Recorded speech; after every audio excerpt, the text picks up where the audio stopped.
Good morning students, welcome to our online chemistry class and today we will study about relative stability of conformations। ठीक है, तो इसमें last class में हमने क्या पढ़ा था, जो इथेन है उसकी कॉन्फर्मेशंस पढ़ी थी हमने। तो उसमें से जो एक कौन सी थी, एक्लिप्स कॉन्फर्मेशन और स्टैगर्ड कॉन्फर्मेशन। तो कौन सी कॉन्फर्मेशन इसकी ज़्यादा स्टेबल है उसी के बारे में डिस्कस करना है। तो देखिए यहाँ पर जो एक्लिप्स कॉन्फर्मेशन थी उसमें जो हाइड्रोजन एटम्स थे उसमें बहुत ही पास, जितने पास हो सकते थे उतने पास रहते हैं, है ना। और स्टैगर्ड में जितने दूर रह सकते हैं उतने, जितने भी पॉसिबिलिटी है दूर रहने की वो उतने दूर रहते हैं, है ना।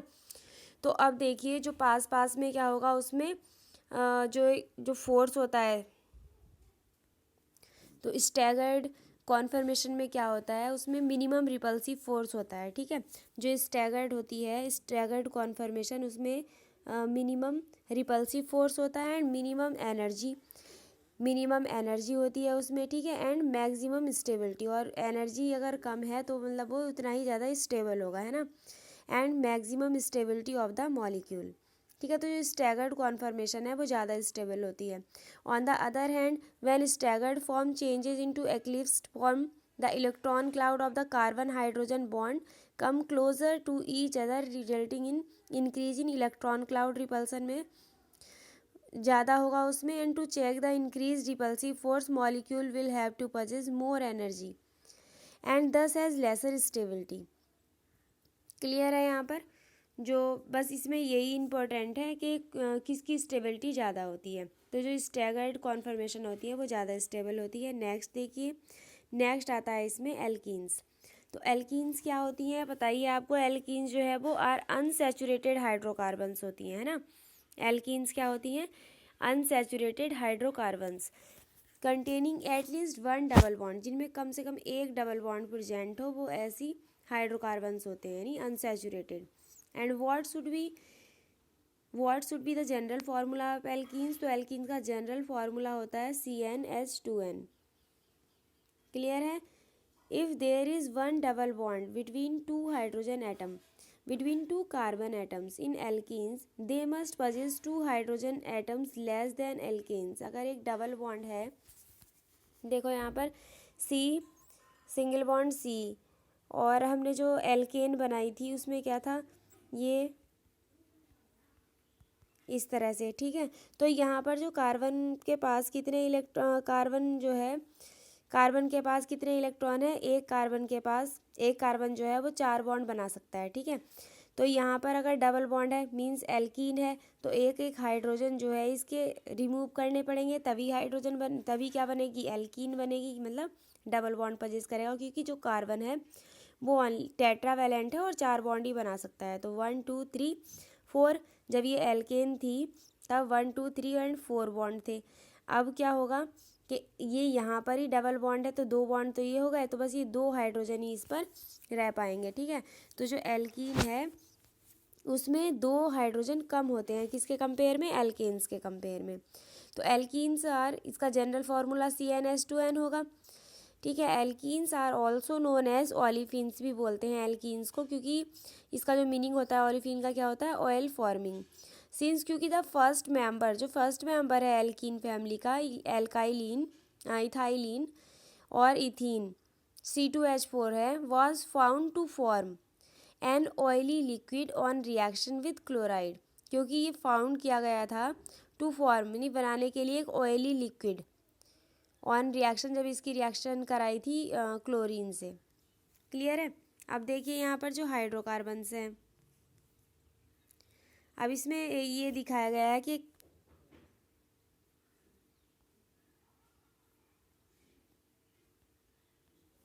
अब देखिए structure of double bond.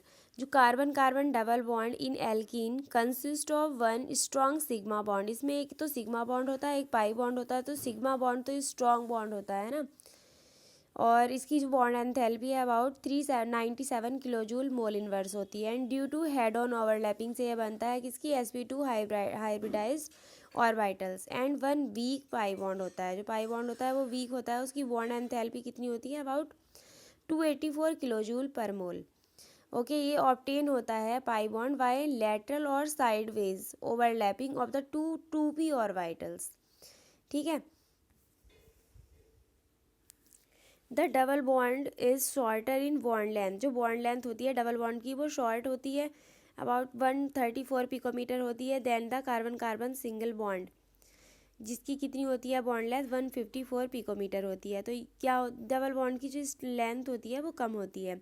And you have already read that the pi bond is a weaker bond due to the poor sideways overlapping between the two 2p orbitals, and thus the presence of pi bond makes alkene behave as a source of loosely held mobile electrons इस पर present होते हैं। तो alkenes पर कोई भी reagent या compound easily attack कर देता है ना। जो इलेक्ट्रोफाइल होते हैं ऐसे रिएजेंट को जहाँ इलेक्ट्रॉन डेंसिटी ज़्यादा देकर वो अटैक करते हैं, इलेक्ट्रोफिलिक रिएजेंट होते हैं। तो such reagents are called electrophilic reagents and the presence of weaker pi bond make alkene unstable, और यही एल्कीन को अनस्टेबल बनाती है जो पाई बॉन्ड होते हैं इन कंपैरिजन और टू एल्केन्स, एंड दस alkenes can be changed into single bond compound bye combining with the electrophilic reagent. Strength of double bond is greater than that of the carbon carbon single bond in ethane. Okay, तो देखिए और जो orbital diagram है ethene molecule का वो दिखाया गया है यहाँ पर। तो यहाँ पर ओनली ये सिग्मा बॉन्ड के फॉर्मेशन को दिखाया गया है। ठीक है, कि सिग्मा बॉन्ड किस तरह से यहाँ फॉर्म हो रहा है। तो orbital picture of ethene depicting sigma bonds only, यहाँ पर सिग्मा बॉन्ड का फॉर्मेशन कैसे होता है तो वो दिखाया गया है। ठीक है, यहाँ पर sigma bond and sigma bond का फॉर्मेशन कैसे हो रहा है ओनली वो डेपिक्ट किया गया है।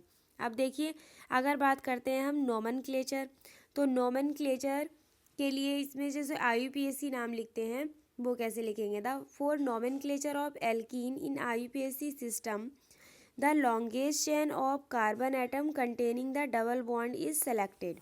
ठीक है, तो जिस साइड से भी लॉन्गेस्ट चेन हमें मिलती है उधर से ही हम नंबरिंग स्टार्ट करते हैं। And numbering of the chain is done from the end which is nearer to the double bond, और जिधर से डबल बॉन्ड पास पड़ता है नियर होता है उधर से ही हम क्या करते हैं स्टार्टिंग करते हैं नंबरिंग करना।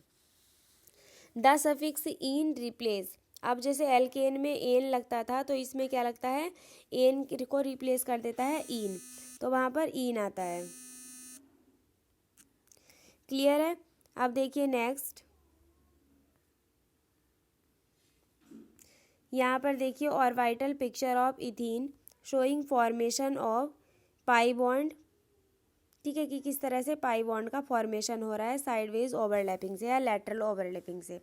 ठीक है, यहाँ पर देखो पाई बॉन्ड का फॉर्मेशन है क्या शो हो रहा है। It may be remembered that, अब जो एल्केन में ई है ना नोमेनक्लेचर की हम बात कर रहे हैं, तो it may be remembered that first member of alkene series क्या है CH2 होगा, क्योंकि फॉर्मूला क्या होता है CnH2n होता है। तो इसके बेस पर जो इसका फर्स्ट एल्कीन होगी वो CH2 हो जाएगी है ना C1, और ये 2n मतलब 2 × 1 तो CH2। बट ये क्या है उसकी जो बहुत ही शॉर्ट लाइफ होती है। तो as already mention first stable member जो है एल्कीन सीरीज का वो क्या होता है C2H4 नोन, यही जाना जाता है ना C2H4, यानी जो इथाइलिन है इथीन है यही फर्स्ट मेंबर होता है, जाना जाता है एल्कीन फैमिली का। ओके, तो यहाँ पर कुछ IUPAC नेम दिए गए हैं कुछ एल्कीन्स के। तो फर्स्ट देखिए इसमें क्या है CH3 CH double bond CH2। तो यहाँ पर 3 कार्बन एटम प्रेजेंट है और हम नंबरिंग किधर से स्टार्ट करेंगे जहाँ से ये पास है nearer to double bond 1 2 and ये 3 हो जाएगा। ठीक है, तो नाम क्या हो जाएगा 1 2 3, 3 कार्बन है तो प्रोप हो जाएगा, और ये डबल बॉन्ड है तो इन, और फर्स्ट पोजीशन पर ही है तो इसे फर्स्ट को चाहे दिखा देंगे कि 1 इन, नहीं तो सीधे ही हम लिख सकते हैं अगर फर्स्ट पोजीशन पे है तो प्रोपीन। नेक्स्ट फिर ये सेकंड है 1 2 3 4, तो ब्यूट, और 1 पर क्या है इन है, यहाँ पर भी ब्यूट 2 इन। यहाँ पर देखो यहाँ पर क्या है 1 2 3 4, तो चाहे हम किधर से भी नंबरिंग स्टार्ट कर सकते हैं ना। एक तो पोजीशन 1 पर है डबल बॉन्ड और एक 3 पोजीशन पर है, 1 2 3, एक 3 पोजीशन पर है, एक 1 पोजीशन पर है। तो ब्यूटा 1,3 डाइईन 2 मिथाइल, ठीक है। तो ये क्या हो गया इसका नाम, ब्यूट 1,3 डाइईन। क्लियर है। अब नेक्स्ट देखो इसका नेम है ये 2 मिथाइल प्रो 1 ईन, 1 पर क्या है, ईन है। इसी तरह से ये दिखे गए हैं इसमें। प्रॉब्लम नंबर 13.7 देखिए। तो write IUPAC name of the following compound, CH3 का whole twice, CH single bond CH double bond CH। तो ये पूरा एक कंपाउंड का फॉर्मूला दिया गया है, इस तरह से स्ट्रक्चर, और इसका हमें नेम लिखना है। तो पहले इस तरह के जो कंपाउंड है उन्हें इनका सिंपल स्ट्रक्चर ड्रॉ करते हैं हम।